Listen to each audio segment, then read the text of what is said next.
अभी हमने किया कि गुडविल क्या होती है, गुडविल कैसे क्रिएट की जाती है, गुडविल को कैसे हम over the period of time कैसे गुडविल को हम क्रिएट करते हैं, और गुडविल के क्या क्या कैरेक्टरिस्टिक्स होते हैं। अब हम इसको क्लासीफाई करेंगे।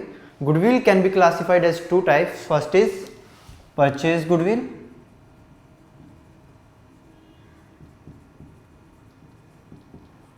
another is inherent goodwill.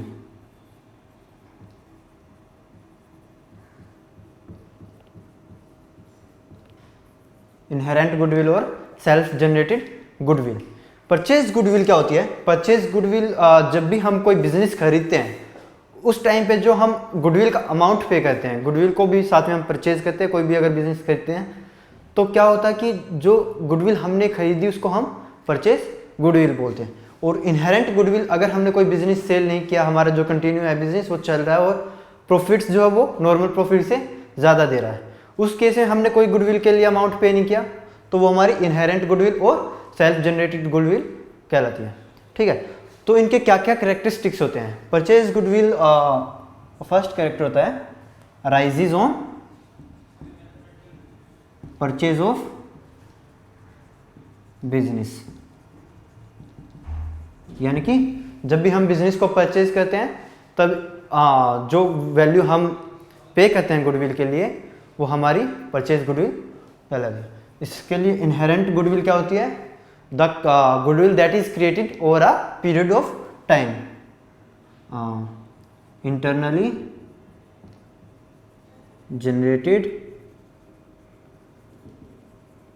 Over a period of time.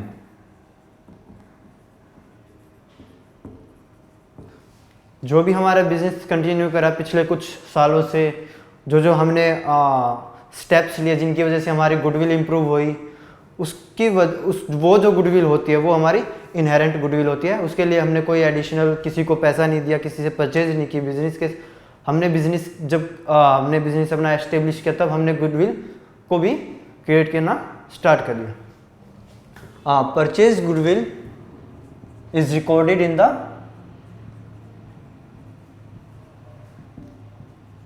books of account because consideration is paid।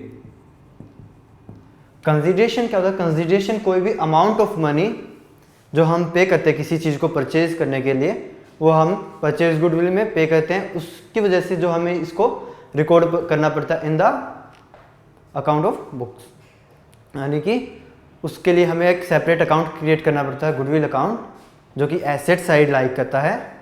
उसके लिए हमने जो पैसे पे किए हैं वो हमारा वैल्यू होती है गुडविल की, जो शो करती है इन द बैलेंस शीट। इसमें क्या होता है? It is not shown in the books of account. Y?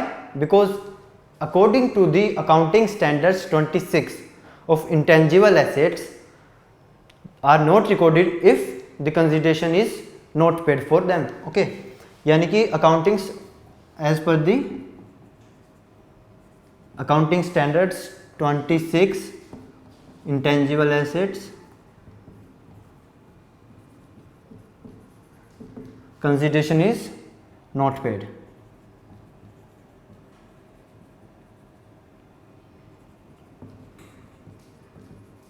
So it is not recorded. So these are the two main factors that distinguish between purchase goodwill and inherent goodwill. एक और factor हम कहते हैं इसका amortized और depreciated, यानी कि जो हमने परचेज गुडविल जो हमारी है, जो गुडविल के लिए हमने पैसा पे किया दूसरी कंपनी से, जो दूसरा बिजनेस है उसको हमने जब परचेज किया तो जो गुडविल हमने उसके साथ मिली वो over the period of time depreciate की जाती है, क्योंकि जो गुडविल उन्होंने क्रिएट की थी अगर हम फर्दर उसमें कुछ एडिशंस नहीं करते, यानी कि हम कोई क्वालिटी इंप्रूव नहीं करें, जैसा उन्होंने हमें दिया था वैसे कि वैसे फॉर्म कंटिन्यू कर रही है, उसमें हमने कुछ एडिशनल अपने एफर्ट्स नहीं डाले, तो क्या होगा? जो गुडविल उन्होंने क्रिएट की थी वो over the time it will decline. So this is amortized or depreciated over the period of time. इस केस में ऐसा नहीं होता क्योंकि ये हमने खुद क्रिएट की है ये गुडविल, इसको हम डेप्रिशिएट नहीं कर सकते। So these are the 2 types of goodwill that we study in this chapter.